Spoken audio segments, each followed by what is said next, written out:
Hi everyone and welcome back. I wanted to offer a short training video today talking a little bit about the use of NameCoach.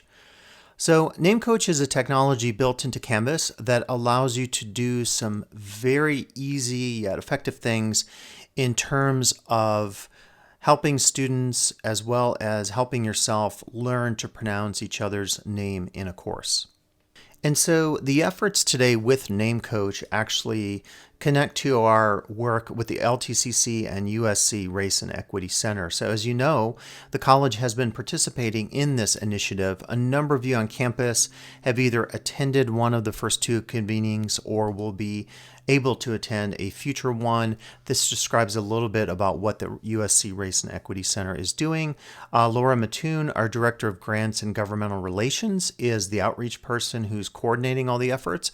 If you would like to attend an upcoming convening, if you'd like to know what those are, she has created a Google Doc to help facilitate people to attend the various trainings, particularly as they might relate to your area of work or concern as a faculty member or other person here at LTCC, whether you're a director, classified staff member, and so forth.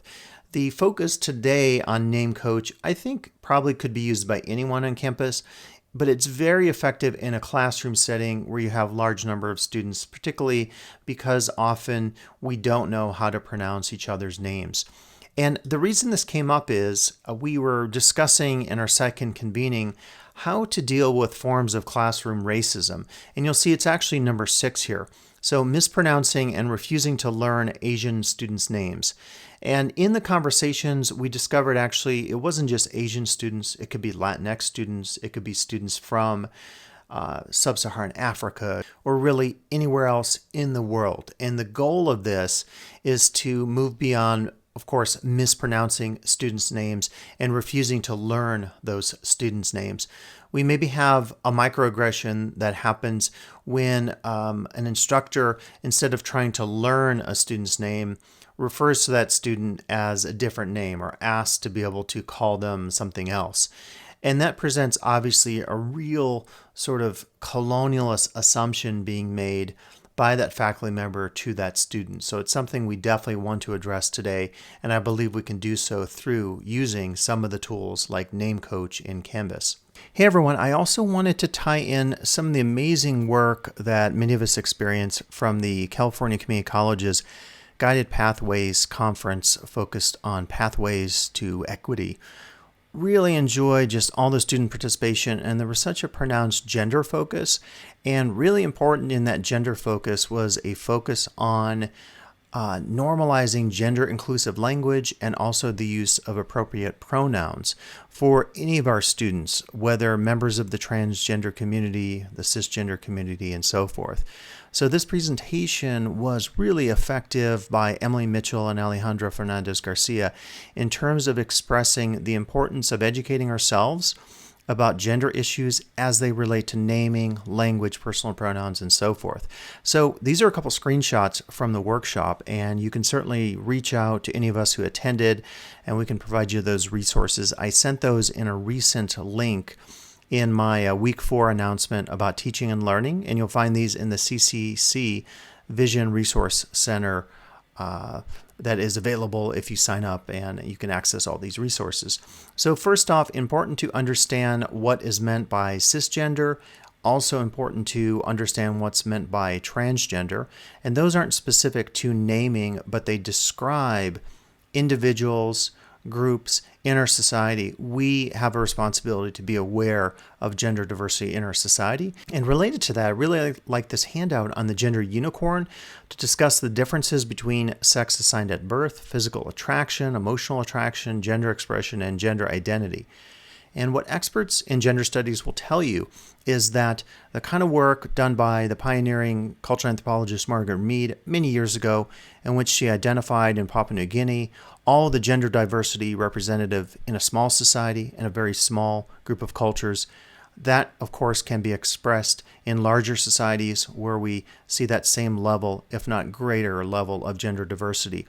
As we've grown over time, as we've educated ourselves, and as we've challenged structures of homophobia and transphobia in our societies, I think we become more educated, and we have a responsibility to continue to educate ourselves and to really focus on how these important concepts in gender do determine the success of our students in our classes. So be familiar certainly with the differences between gender identity expression and the other issues in gender context listed here.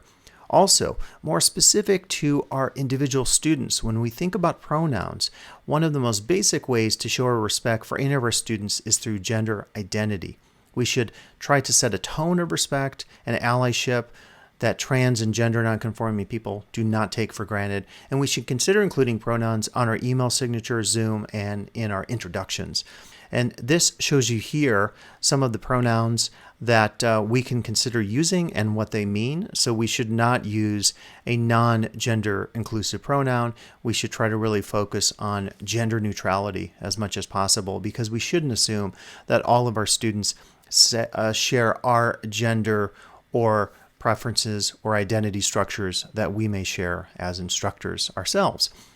And then lastly, very important here in terms of normalizing gender inclusive language.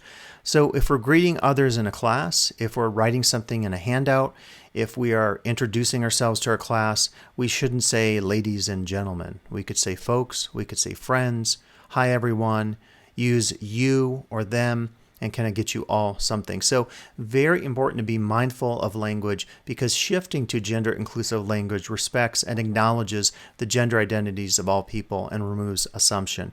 So these are additional important insights that we should really take to our work as faculty, as staff members at LTCC, in terms of not making assumptions through naming, through pronoun conventions that universalize and that do not provide gender inclusivity for our students and staff who represent a wide spectrum of gender diversity in society.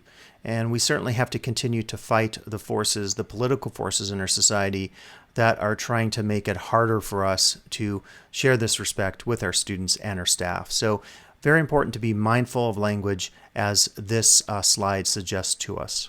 So I wanted to show you really quickly using my iPhone here. I saw this on social media and I thought it was really timely given our focus on learning student names, and particularly the lack of respect and the microaggressions that happen when we don't learn students' names or when we mispronounce student names. So I found this on Facebook and I thought it was just so timely, and it was called How to Respect My Ethnic Name. And it talks here about the history of language, and it says here naming practices by European colonizers served to inject a sense of shame and legacy of inferiority. And there was an interesting conversation by Sean Harper in the USC convening in which a faculty member said, what happens if a student from any ethnic racial background decides to take on a, quote, Eurocentric or anglicized name? So if someone has an Asian name and they take a European American name, or a European American name that has a heavy connotation with being a common language of white people or ethnically white people, or people from ethnically white populations of certain sorts. And this happens a lot. And I think one of the conversations is we should resist allowing that to happen. But then if you think about preferred pronouns and a lot of conversations happening between transgender community members trying to educate cisgender individuals like myself about naming practices and preferred pronouns, is really a lot of it, maybe all of it, has to fall on the individual who is choosing the identification. And it's not really up to us as instructors or individuals to decide for people which names to use. It really should be their personal self-empowerment. So I thought that was a really great conversation, and I'm sure more of that will happen going forward in the USC seminar. So things that people should never say. I'm going to remember that. Do you have something shorter for that? Can I just call you blank instead, the thing I mentioned earlier? So very important not to use any of those microaggressions or forms of cultural insensitivity that sometimes maybe take place in classroom settings when names come up.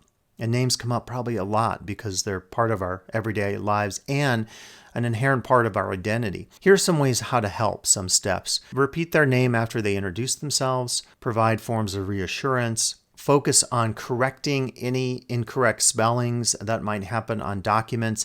This isn't necessarily written for education, so we could think about different contexts. In everyday circumstances, say of dating, helping out loved ones by teaching friends and family the pronunciation in advance so there aren't any embarrassing moments. Call others out. And you could think about maybe how to do that in certain social situations, and then ask politely for a reminder. Forgive me, could you please remind me? And then lastly here it says a bit of empowerment, things to say.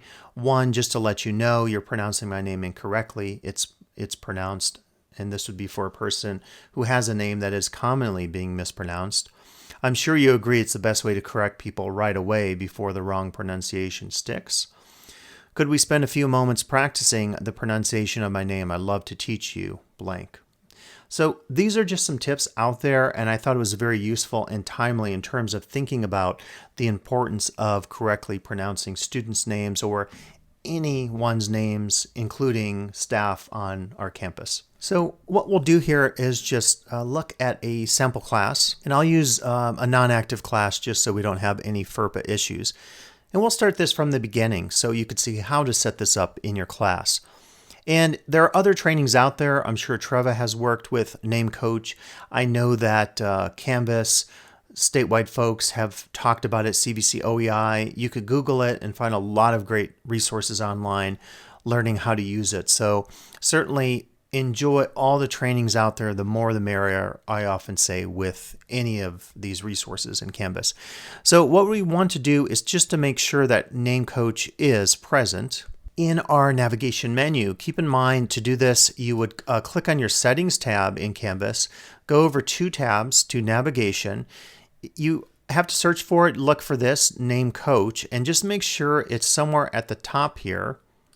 Sometimes I have to do this a couple times, and there it goes. And then I always had to hit Save at the bottom, and then we get the population of the left menu. Once we've done that, you could click Home and see that it's now available here. If you want to change the order of that, put it at the top or wherever on the menu, you can go back to Settings and just reorder that tab and hit Save again. So what I'll do here is click on Name Coach, Name Pronunciation. This is fairly easy to use, so good news. It's not like Canvas Gradebook or something that has a lot of intense, in-depth learning to it. Very simple, and in this case, simplicity is a good thing. So you could see here that if you have unrecorded names and this is not populated with students, so you're not going to see all this data, it will indicate this. And you could certainly create an assignment for your students or say, please work on this because it's important that we all learn each other's names and understand how to pronounce names. And so at this point, I could choose then to record my name. We'll see what that's like. And we have some choices that come up. So actually, maybe we'll just try that to see how this works out. Because I haven't worked a lot with Name Coach. It's a good opportunity for me to try it out with you and show you how it works and the different options. So I'll enter my phone number and I think, blur this out. I hit Submit, and then it looks like I have to hit Call Me Now. Let's try that. Okay, I think you can maybe see the number there. Let me accept it. Okay, it's saying press 2 to record my name. Press 2 to record your name. Please say your name after the beep. Press the pound or hash key when you're done. Scott Lucas. Your recording sounds like Scott Lucas. If you'd like to record again, press 7. Otherwise, press 9 or hang up. Thank you for recording your name. Goodbye. Okay, so I think what that means is, since I did it on my phone and it took a little bit of time, and just to give you a sense just of the call that came in was, I believe, from Jersey City, New Jersey. So it's always an issue in today's day and age. If you get a call, you don't know if it's spam or not, but it looks like it happened within 30 seconds of me asking to record it there. And let me just see if it's going to update this. I hit refresh. Okay, it looks like it did. So maybe that's the case. You might have to hit refresh. So let's go ahead and play that. Scott Lucas. Scott Lucas. Okay, I think you can hear that. It's a little quiet on my speaker. I'll just have to make sure in post that you can hear that. One thing I wanted to mention, when I first clicked on this, the actions, gender pronouns, and honorifics were not visible. What they look like were this. This is actually on a different browser. Okay, and I was a little confused because I tried to click on them and it wasn't letting me do anything at the time. It's showing up now. So really what it looks like is once you initiate the recording, these tabs open up. So that's kind of just maybe something to remember, because I tried to do it at first and I couldn't do it. So let me click on honorific, click to edit. And if you're curious, as I was, what the heck's an honorific?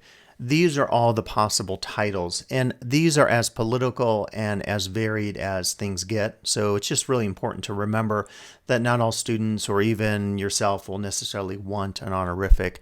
So certain gender honorifics, which are quite political, if you think about the various forms, and these have changed over time certainly, including gender neutral honorifics.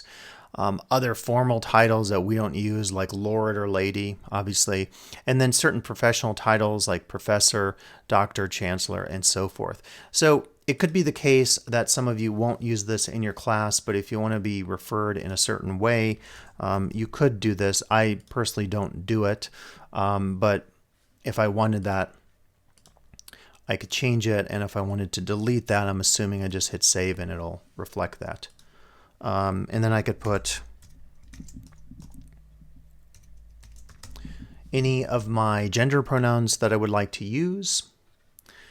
So that is also a great place. It's in a sense a one-stop shop for anything referring to naming, including all your pronouns, including your personal name and its pronunciation. So really good to have this. And then we also have some actions here. And this would allow you to send reminder emails to your students. So I could do this right now, and I could specifically ask, the admin for this course is requesting that you please re-record your name at Name Coach. Your recording may not have been clear. Double click to check it, record again to ensure your name is announced or pronounced correctly, and then hit send reminder. And I could manage the hints on here to decide what I want my message to say. So that's very useful as well, because it allows you to make sure that the name recording is very clear and accurate, particularly if students have not used a good microphone or use their phone to do it. And just to go back, if I want to redo this myself, if I click on this, it's just going to play my recording. So I go back here. This is very similar to an answering machine in the sense that, you know, you have one little minor loop and then it plays it. If you want to redo it, you have to click the redo button at the top. And what's nice is you can also decide to do the honorific and gender pronoun that we saw down here. You don't have to click and edit here. You could do it all at once. So it's in a sense a little misleading, edit this recording. It's really editing your entire naming history, including your gender pronouns. So it's maybe useful to do it this way. So you could change them here. Again, if I want to re-record, I could choose the phone again, put my number in, ask to be called, or I could choose the web recorder. So let's just try this one for the heck of it.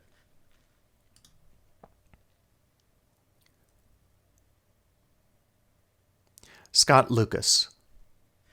And that one was a little hard for me to hear. So as I'm recording and using external mic, I have the volume down on my computer to not get a feedback loop. So it's a little tricky for me to do this just right now and to hear everything. But just keep in mind that you have the option to use the internal computer microphone or to use your phone. Entirely up to you. And what I would recommend is when you tell your students about doing this, you could include a short explanation video. You could include a very brief detailing of how this works simply by clicking on their name and hit the recording of their name, such that there's a little more clarity about how to use this from the beginning. And again, because this is not populated, you're not seeing this, but if you have any unrecorded names, and then if you click on the emails tab, you can actually see who received a message. And so hopefully then the students will be able to get on and to record their name pronunciation. So this is something certainly that would be great to offer in the beginning of your class. You could make a mini assignment like worth 5 points for this.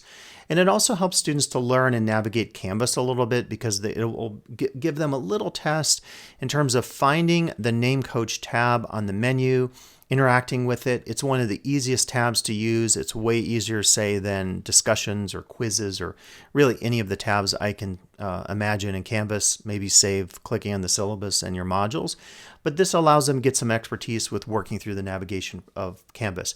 So my recommendation is, if you're hearing this message in the middle of the quarter, in week 4 or 5, it's certainly a good opportunity to send an announcement out, ask your students to do this, and do it for yourself. And then at the beginning of the quarter, make sure you have something set up in your Canvas, a mini module. I can help create a mini module for you. I can maybe put something in Canvas Commons so that we have an opportunity to also do a little bit of self-training for our students to understand how to use the Name Coach tool. So it's there. You have an ability to use it. It's certainly something great to integrate in your class. It doesn't take a lot of time to learn. It's very easy. You can get it done really in under a couple of minutes as far as doing the recording. Again, it's one of many opportunities for us to address classroom racism. This came directly out of Sean Harper and the USC Race and Equity convening that we attended. So if you have any other questions on this, reach out to me, Treva Thomas, our Director of Distance Education and Canvas expert on campus.